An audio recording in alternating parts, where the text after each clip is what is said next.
We have some important updates on Jamal Khashoggi. I hope I'm pronouncing that right, although I mess it up every other day. He's, of course, the Saudi journalist killed by Saudi Arabia.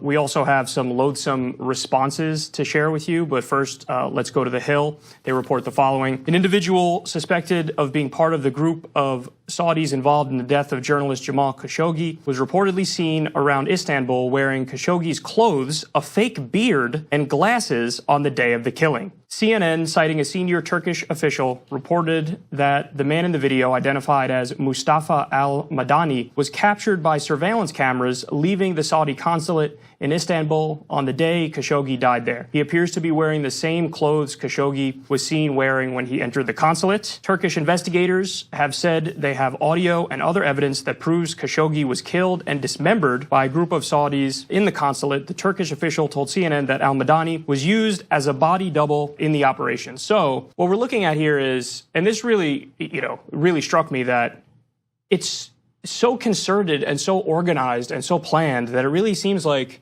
a smoke-filled back room in a way. And I always try to avoid the smoke-filled back room conspiracies whenever possible. But this is one of those instances where you're like, the dude wore a fake beard. I mean, that is wild. So Trump is waffling on this, and he's saying, I would love it if MBS didn't do it. And he's basically, trying to play both sides and pretend like he's tough on crime, but at the same time trying to keep the U.S.-Saudi alliance intact. And yeah, it's just a mess. So explain why it is that they would use the body double. Was it the Saudis' attempts to make it seem as though Khashoggi had left the consulate? Yes. Yeah. Okay. That's right. Yeah. So two natural conclusions come out of that, right? One part is surprising, though. So the natural conclusions are, if you bring a bone saw and an autopsy expert and a body double, it wasn't something that happened by accident. Right. Over. End of this. It's not even close. That's super obvious.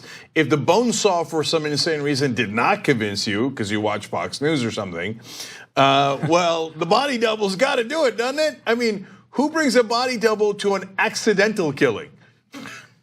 I don't think that's a thing.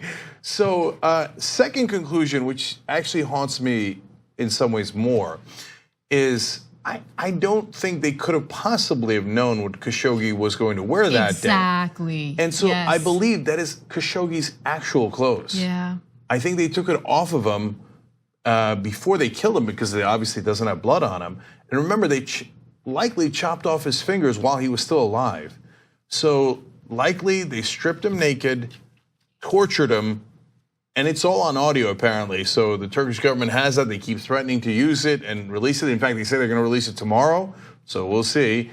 And so naked, tortured, parts of his body chopped off, and then killed, and then beheaded and dismembered.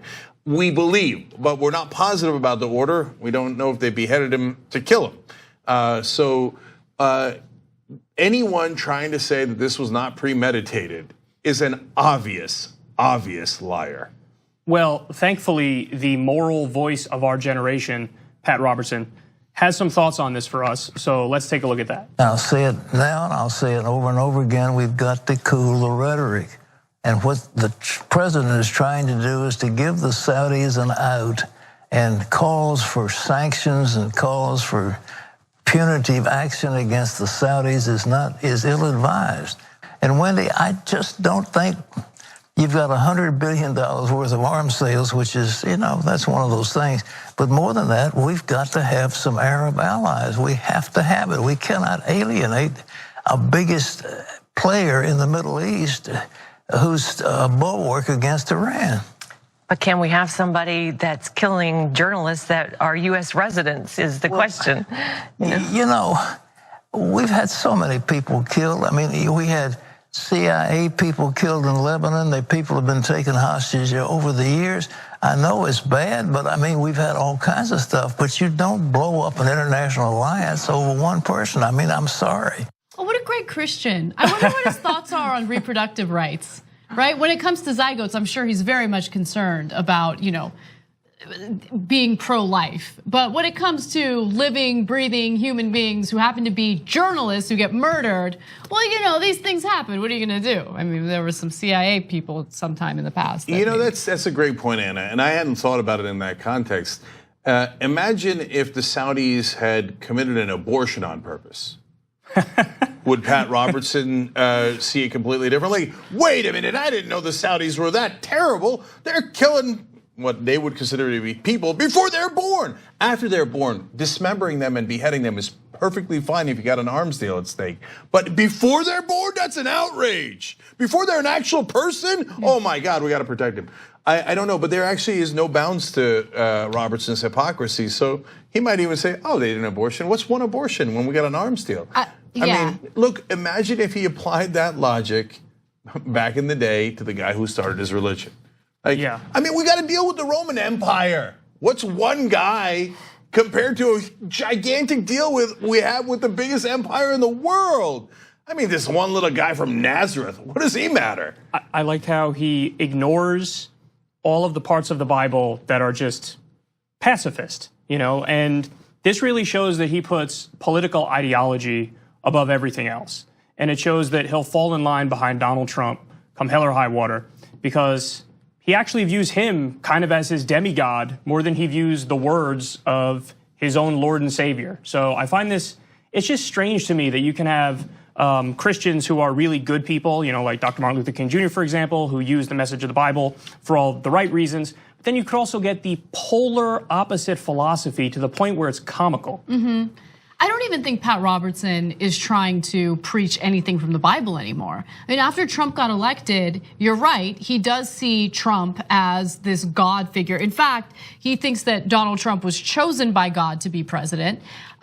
He has now become, another propaganda arm of the Trump administration, in addition to Fox News. So Jake, just to answer the question of whether or not he would be upset if the Saudis had forced an abortion, I don't think he would be upset, because I do think that politics go above anything else, including his so-called religious beliefs.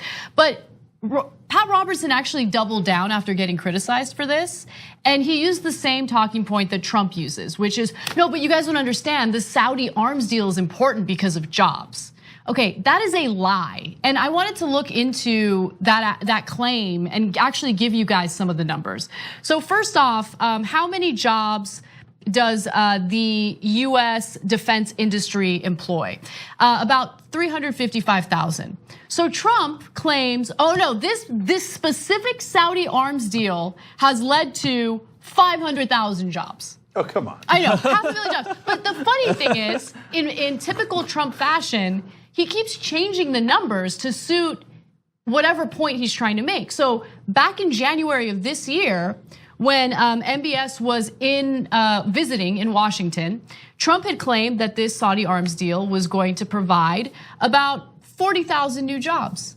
Fast forward to today with this whole Khashoggi controversy, all of a sudden, just to justify selling weapons to Saudi Arabia, he's now saying 500,000. There have been some cases where he's said 600,000. So how many jobs is it? It's certainly not 600,000, not 500,000. And again, just to emphasize or re-emphasize, the US defense industry employs 355,500 jobs. For the entire industry. Exactly. And by the way, he said on now dozens of occasions, it's a $100 billion deal, it's a $110 billion deal.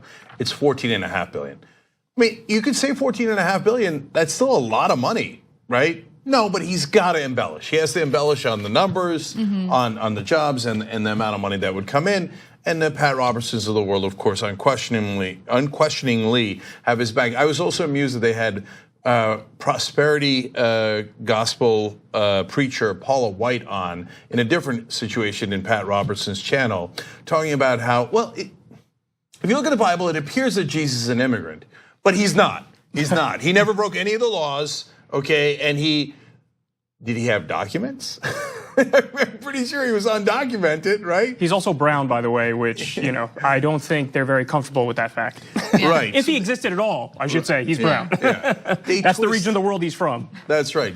They twist everything to try to fit their political agenda, and their political agenda has nothing to do with the teachings of Jesus Christ. Now, speaking of political agenda, I have one more video for you. I think you're gonna like this. Rush Limbaugh also weighed in on this. Take a look. I continue to get emails about the so-called Washington Post journalist, Jamal Khashoggi. My question is a really rather simple one. Where was this concern for our ambassador and 3 other men brutally murdered in Benghazi? And Hillary Clinton's reaction, what difference does it make now? She said in frustration. Does anybody see a disparity here in proportion? Where was this concern? Everywhere. I don't know about you guys, but I saw Benghazi absolutely everywhere. And it's weird because he's saying this in service of the point, okay, let's ignore the Khashoggi thing because let's not go after Donald Trump. Yeah, so we had about 28 hearings on Benghazi, so that's one of your answers. Second of all, there was no arms deal or other relationship we had to the people who did the killings in Benghazi. If there was, we all would have been massively in favor of cutting off that arms deal. Exactly. They killed our ambassador. They killed 3 other people. That's terrible. Does anybody think we had a relationship with those guys? No, the made-up charges the Republicans said at the time is that somehow the Democrats should have known about the attack and the terrorist intentions ahead of time, and then afterwards should have said other words about it. But no one claims that we had a secret deal with the people who did the killings. In this case, we have a giant deal that Donald Trump won't shut up about with the guys who did the killings. That's a massive difference. Of course, you have to assume if you're Rush Limbaugh that your audience is not that bright, so you'll be able to skate that by them, including the incredibly obnoxious beginning to that so-called Washington Post journalist. What's the so-called part of it? He wrote for the Washington Post. He was a columnist for them for a year. And now you just want to smear the guy in every imaginable way. And I honestly don't care who or what he was anyway. Exactly. He was dismembered by the Saudi government, which seems to be the big point there. So and now finally, let's go to that issue, right? So these same guys, Pat Robertson, Rush Limbaugh, Donald Trump, are the ones who told you the Muslims are the problem. We got to keep him out of the country until we figure out what the hell is going on. That's a good point. And I mean, Rush Limbaugh, how many segments did he do about the evil Muslims? Now, I would add fundamentalist Muslims, but that's a distinction we make. That's not even a distinction Rush Limbaugh or Pat Robertson makes, or Donald Trump. But I mean, if you want to talk about evil fundamentalist Muslims, it doesn't get any more so than the Saudi leadership. And so not only was that the case before this killing, but now Pat Robertson and Rush Limbaugh are defending the most extremist Islamic fundamentalist that just beheaded and dismembered someone. Get a load of that twist in logic. And a lot of their followers are like, well, of course we're pro-Muslim beheadings. Haven't we said that all along?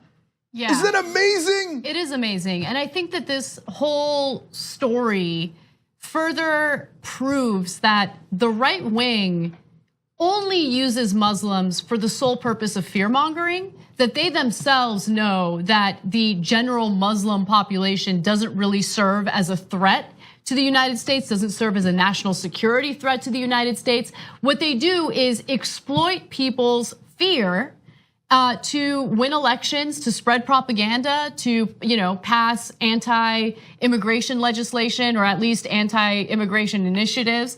And so if they were really concerned about the damage that Muslims would do, they would be outraged by this. But at the end of the day, it's all about the money, it's all about protecting political interests, it's all about covering up for Trump, helping Trump cover up for the Saudis. I mean, it's a really disgusting story, especially when you consider the precedent it sets for journalists, period. I mean, this says, hey, if you're a journalist, the US government will not look out for you and will not, try to get justice on your behalf if you get murdered by Saudi royals or any other government, especially if there's a financial interest to keep those ties. Yeah, it's any government that we profit off of. Right. And in the case of Donald Trump, he actually has made this clear on several occasions, to your point about Muslims in general. He said, oh, the Saudis, why would I be opposed to the Saudis? They pay me $40 to $50 million per apartment. Of course I'm not going to be opposed to the Saudis. He literally said that. And if you don't know this, not only the Saudis switch, as soon as Donald Trump won the presidency, switch all their hotel rooms from other hotels, all to Trump properties. I mean, this bribery is not veiled very much. I know the Saudis are into veiling, but apparently not that. Mm-hmm. But in some cases, they literally took out hotel rooms, giant blocks of hotel rooms in Trump hotels, and never went. They're just bribes. It's bribes out in the open. And Trump says, why would I be opposed to the Saudis? They keep paying me. Of course I'm not opposed to the Saudis. oh, it's non-rich Muslims that I'd like to fear-monger about, while I actually have the worst of fundamentalist Muslims that pay me money, so I like them. In fact, in this case, he said, nobody's told me he's responsible, referring to the Crown Prince, Mohammed bin Salman, or as I'm calling him now, Bonso Salman. He said, nobody's told me he's not responsible. We haven't reached that point. I would love if he wasn't responsible. Yep. I would love if he wasn't responsible. Now, finally, the thing that they're a little agitated about is that the Saudis bungled lying so badly that it's hard to cover up for them. They're dying to cover up for them, but they made it really hard. One, to the question I raised originally, if you had the body double, why didn't you use it as an alibi? Like, I don't know why they did the body double, and then they didn't use it. Maybe they're like, oh yeah, as soon as it happened, they're like, oh, that was a really bad idea. He's got an obviously fake beard. They immediately identified who he is, right? So I guess scrap that plan. And in the beginning, of course, they said, no, he walked out alive. And the Saudi officials said that, saying, no, we know for sure he walked out alive. Now, when they asked Donald Trump, even he had a tough time justifying that. He had to tell the Washington Post, yeah, that one was inconsistent. You know why they bungled it and why they didn't use the body double? Because the Turks were eavesdropping on the whole situation. Like, they had bugged the room, and they have, based on what we know, and I am taking it at face value, they say they have the audio recordings of the whole, murder, basically. And other evidence. And so they're going to release it tomorrow. So if I were, with the Saudis, if I were Saudi royalty and I knew all about all this, I wouldn't go to the body double, because the body double doesn't matter. It's clear that it's a body double if the Turks have the evidence that they say they have. Yeah. Now we know not only do they not care about the genocide happening in Yemen with our weapons, they also don't care about dead journalists. Exactly.